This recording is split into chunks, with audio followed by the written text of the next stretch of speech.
Bupati Kabupaten Bandung Barat Hengki Kurniawan menetapkan status darurat bencana kebakaran tempat pembuangan akhir Sarimukti akibat tak kunjung padam. Akibat dampak kebakaran, aktivitas sekolah serta mata pencaharian di sekitaran TPA Sarimukti diliburkan.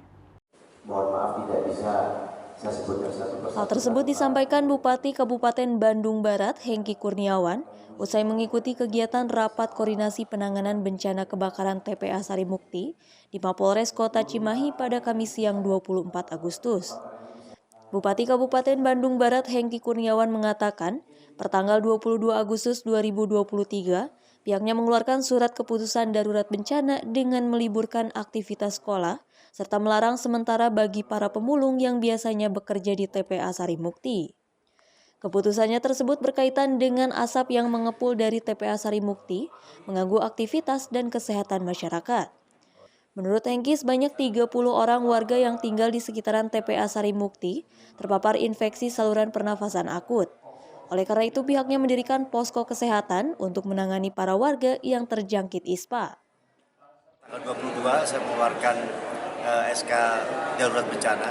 Kami berharap BNPB juga bisa segera membantu Kabupaten Bandung Barat dan juga kabupaten kota lain untuk sama-sama mengatasi persoalan kebakaran ini. Tadi kita sudah diskusi kendala-kendalanya yang memang tidak mudah, sehingga ini perlu gotong royong, perlu semua pihak terlibat, dan juga memang teknis untuk menangani kebakaran ini memang juga tidak mudah juga. Oleh sebab itu kita menunggu dukungan dari provinsi terkait tim akademisi yang bisa memberikan pendapat, kajian, keilmuan terkait bagaimana menangani persoalan kebakaran di TPA Sarimukti yang kita tahu bahwa modal apinya itu juga tidak mudah untuk kita selesaikan. Pemerintah Kabupaten Bandung berharap seluruh stakeholder dapat membantu, salah satunya BNPB, agar permasalahan kebakaran dapat terselesaikan.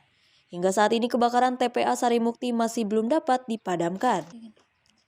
Dari Bandung, Jawa Barat, Tim Liputan melaporkan.